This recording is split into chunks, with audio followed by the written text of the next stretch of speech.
বন্ধুরা good morning, শুভ সকাল। তো রবিবারের সবজি সবজা নিয়ে বসে গেছি, তার সাথে আজকে মাছও রয়েছে, রবিবার বলে কথা। তো এখন কেটে নিচ্ছি, প্রথমেই উঠছে, ওদিকে ভাত আর পেঁপে সিদ্ধ কিন্তু কমপ্লিট। তো উচ্ছেটা কাটবো, আজকে খুবই কম উচ্ছে রয়েছে, তো ওটা দিয়ে করবো কি বলতো, এই যে মিষ্টি কুমড়োটা বেশ ভাল লাগে, তিতো আর মানে মিষ্টি মিশিয়ে। বাবা কি দানা বড় বড়, একটা প্রথমে কাটলাম, ওটা একদম অল্প দানা ছিল, তাই জন্য দিয়ে দিয়েছি, কচি ছিল। এই দানাগুলো তো ফেলে না দিলে দাঁতের মধ্যে লাগবে। তো যাই হোক, উচ্ছে তো কাটছি, ওদিকে মাছ হবে, এই মাছের আলু ফালু কেটে নিয়েছি। এখন উচ্ছেটা কাটবো, এরপরে কাটবো কুমড়োটা। কুমড়োটা খুব সুন্দর খেতে, মিষ্টি তো ভাল লাগে।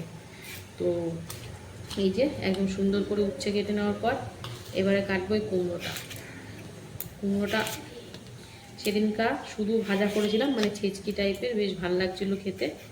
তো আজকে এই উচ্ছে দিয়ে ভাজা করব। তো চলো কুমড়োটা ভেজে নিই, মানে কেটে নিই, তারপরে আসছি। তো দেখতে থাকো, সঙ্গে থাকো বন্ধুরা। এই যে কুমড়োগুলো কিন্তু বেশ একদম এরকমভাবে কেটে নিয়েছি, দেখো। আর এই যে উচ্ছেটা কম কম লাগছে, যাই হোক মিলেমিশে একাকার হয়ে যাবে। তো কুমড়ো উচ্ছে কাটা কমপ্লিট। এদিকে আগে থাকতে আমি আদা, টমেটো, কাঁচা লঙ্কা, আমরা মশলার প্রিপারেশনটা রেডি করে নিয়েছি। এখানে রয়েছে এই যে মাছের জন্য একদম বড় বড় সাইজের আলু। আর মাছটা দেখাই, চলো না, মোটরটা একটু বন্ধ করে নিই। এই যে মাছ দেখতে পাচ্ছ, এই দেখো। তো সব দাগার পিস রয়েছে একদম, এই যে রুই মাছের দাগা, লবণ হলুদ মাখিয়ে রেখেছি, জাস্ট এবারে মানে লেগে পড়তে হবে। তো মাছের ঝোল তো আলু তো দেবো, আরেকটা জিনিসও দেবো, সেটা কী বলো তো, এই যে কচু। কচু দিয়ে মাছের ঝোল অনেক দিন করা হয় না, তাই আজকে ভাবছি কচু দিয়ে করবো। এই দেখো গাটি কচু, এই বটির পেছনটা দিয়ে এরকমভাবে ছাড়িয়ে নিলে না একটুও বাদ যাবে না, আর খুব তাড়াতাড়ি ছুলেও যাবে, ঠিক আছে। এই জন্য পিছনটা দিয়ে ছাড়িয়ে নিচ্ছি। তো দুদিকে একটু একটু বাদ দিয়ে এই যে কেটে ফেললাম। তো এরকমভাবেই দেখি, এখানে বেশি নেই, ওই 4 থেকে 500 মতন আছে। দেখি পুরোটা দিই না, আবার একটু রেখে দিয়ে লাভ নেই, মানে একটু বাজিয়ে রেখে বেশি করে করলে তরকারিটা দিয়ে আমার দুবেলা হয়ে যাবে। তো চলো আর কি, কচুটা কাটি, তারপরে বাদ বাকি রান্না কটা দেখাবো। তো সঙ্গে থাকো, দেখতে থাকো বন্ধুরা। রবিবারে বাজারে রান্না বান্না বসিয়ে দিয়েছি, প্রথমে বসিয়ে দিয়েছি ভাত। তো এখনও আর কিছু বসানো আপাতত হয়নি, ভাতটাই বসিয়েছি জাস্ট। আর এখানে দেখো আজকে রবিবারে রুই মাছ আনা হয়েছে। তো রুই মাছটা কিন্তু লবণ হলুদ মাখিয়ে নিয়েছি, একদম সব কটা কিন্তু দাগার পিস, 100% লাভ। তো যাই হোক, লবণ হলুদ মাখিয়ে নিলাম, এবারে আস্তে আস্তে সবজি সবজা কাটবো আর ফটাফট করে রান্না করে নেব।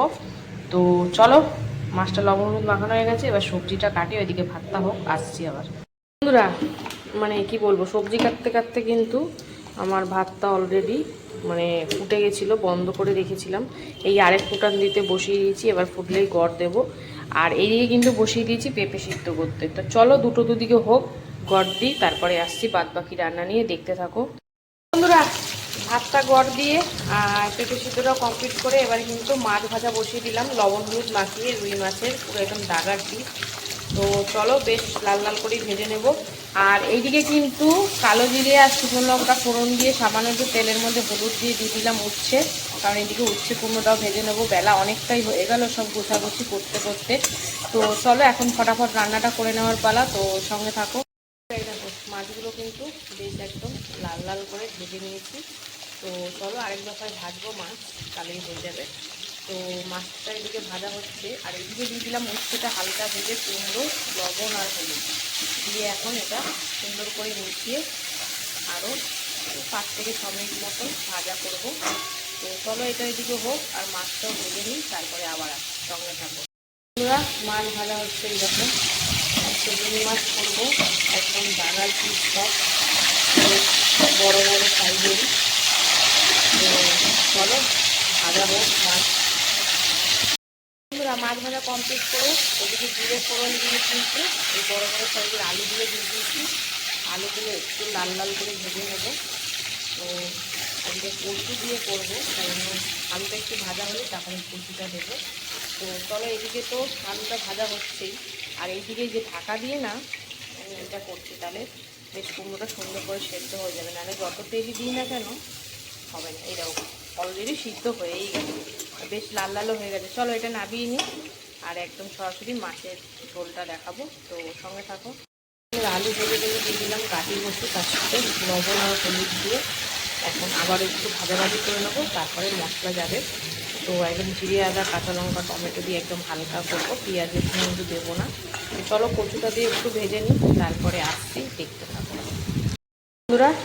কচু আর আলুটা ভেজে নিয়ে এবারে দিয়ে দিলাম জিরে আদা কাঁচা লঙ্কা টমেটো বাটা, আর তার সাথে মিক্সিং জারটা ধুয়ে একটুখানি সামান্য জল। তো কাঁচা লঙ্কা দিয়েই করছি, আর যেটুকুনি কালার এসছে ওটা কিন্তু টমেটো দিয়ে এসছে। তো চলো এখন সুন্দর করে কষিয়ে নেব, তারপরে পরিমাণ মতন জল দিয়ে দেবো কচু আলু সিদ্ধ আর ঝোলের জন্য। তো চলো এটা সুন্দর করে কষিয়ে নিই, তারপরে আসছি। দেখো মশলা দিয়ে সুন্দর করে কষিয়ে নিই, কি সুন্দর লাগবে না দেখতে। তো যাই হোক, এবারে আমি জল দিয়ে দেবো ঝোলের জন্য আর আলু কচু সুন্দর করে সেদ্ধ হওয়ার জন্য। তো চলো, অনেকটা পরিমাণে জল দিতে লাগবে, এইটাই ঠিক আছে। তো চলো এবারে ভালো করে মিশিয়ে কচু আলু সিদ্ধ হওয়া অবধি প্রায় ওই 7 থেকে 8 মিনিট মতন ঢাকা দিয়ে লো ফ্লেমে রান্না করে নেব, তারপরে আসছি আবার, দেখতে থাকো বন্ধুরা। ঢাকা দিয়ে তো কচু আলু সিদ্ধ করতে দিয়েছিলাম এতক্ষণ, আশা করি হয়েও গেছে, কারণ যত বলেছিলাম তার থেকে কিন্তু আরও 4-5 মিনিট বেশিই রেখেছি। হ্যাঁ, সেদ্ধ হয়ে গেছে, কচু সিদ্ধ হয়ে গেছে মানে আলুও সিদ্ধ হয়ে গেছে। তো চলো এবারে আমি এর মধ্যে ভেজে রাখা মাছ কটা দিয়ে দেবো ঝোলের মধ্যে, দিয়ে এবারে ভালো করে মিশিয়ে কিন্তু হাই ফ্লেমে ঢাকা খুলে ফুটিয়ে নেব। তো চলো ঝোলের মধ্যে দিয়ে দিলাম মাছগুলো, এবার ফুটিয়ে নিই, তারপরে আসছি। এই যে ভাজা মাছটা দিয়ে ঝোলটা সুন্দর করে ফুটিয়ে নেওয়ার পর এবার কিন্তু নাবিয়ে নেওয়ার পালা। তো একটুখানি নামানোর আগে দেবো আমি গরম মশলা গুঁড়ো দিয়ে, এবার কিন্তু আমি সুন্দর করে মিশিয়ে নাবিয়ে নেব। তো এই ছিল আমার রবিবারের রান্না, কেমন লাগলো তোমাদের অবশ্যই কমেন্টে জানিও, আর যদি ভালো লাগে অবশ্যই পাশে থেকো। তো চলো দেখা হচ্ছে আবার দুপুরে খাবার ভিডিওতে, ততক্ষণ সুস্থ থেকো, ভালো থেকো, টাটা।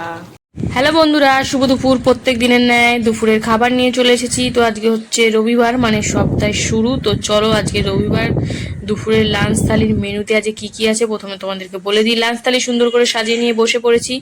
রয়েছে কিন্তু এখানে ভাত, পেঁপে সেদ্ধ, গন্ধরাজ লেবু, শসা, উচ্ছে কুমড়ো ভাজা আর গাঁটি কচু দিয়ে রুই মাছের ঝোল। তো চলো খাওয়া দাওয়া শুরু করা যাক। প্রথমে কিন্তু পেঁপে সিদ্ধটা আজকে কামড়ে কামড়ে খেয়ে নিচ্ছি। মেখে খেলেও হতো, তো আর মাখতে ইচ্ছা করছে না, ভাবছি কামড়ে কামড়ে খেয়ে নিই। আর পেঁপেটা কিন্তু বেশ ভালোই লাগছে এরকম কামড়ে কামড়ে খেতে। তো পেঁপে সিদ্ধটা খাওয়া কমপ্লিট করে এবারে কিন্তু খাবো উচ্ছে কুমড়ো ভাজা দিয়ে, তাই মাছটা প্রথমেই সাইড করে নিলাম। আর উচ্ছে কুমড়ো ভাজা বেশ ভালোই লাগে, মিষ্টি কুমড়োর সাথে উচ্ছে একদম মিষ্টি আর তিতো মিশিয়ে একাকার। তো বেশ ভালো লাগছে, কালো জিরে ফোড়ন দিয়ে করেছিলাম, শুকনো লঙ্কা দিয়ে। তো কারা কারা আছো এরকম উচ্ছে কুমড়ো খেতে পছন্দ করো? আমার তো ব্যাপক লাগে। আজকে উচ্ছের ভাগটা যদিও বা খুবই কম, কারণ আমি বেশি করে উচ্ছে দিই, কুমড়োটা কম থাকে। আজকে আবার উল্টো হয়ে গেছে। যাই হোক, উচ্ছে কুমড়ো ভাজা দিয়ে বেশ জম্পেস করে খেয়ে নিচ্ছি। তো চলো উচ্ছে কুমড়ো ভাজা দিয়ে খাই, তারপরে কিন্তু খাবো মাছ দিয়ে। তো চলো এবারে মাছ দিয়ে খাওয়া যাক। মাছটা যে করেছিলাম গাঁটি কচু আলু দিয়ে, জিরে আদা কাঁচা লঙ্কা টমেটো দিয়ে একদম হালকা পাতলার ওপরে করেছি। তো চলো এই যে পাতের মধ্যে ঢেলে নিচ্ছি। ঝোলের পরিমাণটা যদিও বা আমি একটু কমই নিয়েছি। তো এই যে পাতের মধ্যে জাস্ট ঢেলে নিয়ে এবারে কিন্তু মাখামাখি করে নেব। কচুটা কিন্তু বেশ ভালোই সিদ্ধ হয়েছে, যদিও আমার কর্তার কচু দিয়ে মাছ রান্নাটা একদমই ভালো লাগেনি ওর, কারণ ও কচুটা অতটাও পছন্দ করে না, জাস্ট চিংড়ি মাছ দিয়ে শুধু খেতে ভালোবাসে, আর কোনো কিছু দিয়ে সেরকম খায় না। আগে তাও শুধু নিরামিষ দম করলেও খেত, এখন দেখছি মানে সব কিছুই পরিবর্তন হয়ে যাচ্ছে। যাই হোক, এবারে রুই মাছ দিয়ে সুন্দর করে খেলাম। মাছটা কিন্তু বেশ স্বাদ আছে, তাই ঝোলটাও কিন্তু বেশ সুন্দর হয়েছে। আর কচু দিয়ে মাছের ঝোল কিন্তু ভালোই লাগে। এর আগে অনেকদিন আগে তেলাপিয়া মাছও করেছিলাম, বেশ ভাল লাগে। তো এই দেখো মাছটা কি সুন্দর ফ্রেশ, অনেকদিন পর রুই মাছ খাচ্ছি, তাই বেশ ভাল লাগছে। আর গন্ধরাজ লেবুর হালকা গন্ধ। তো একটু মাছ নিয়ে, একটু কচু নিয়ে আর একটু আলু নিয়ে বেশ মুখের মধ্যে এবার কিন্তু পুড়ে দেবো। তো তো রবিবার দুপুরের খাওয়াটা কিন্তু বেশ সুন্দরই ছিল। কেমন লাগলো তোমাদের? আর সাথে ছিল শশা। তো চলো খেয়ে নিই। ভিডিওটা এখানেই শেষ করব, কারণ ভিডিওটা আর কিছু দেখানোর মতন নেই। চলো এবার খাওয়া দাওয়া করি। ভিডিওটা এখানে শেষ করছি।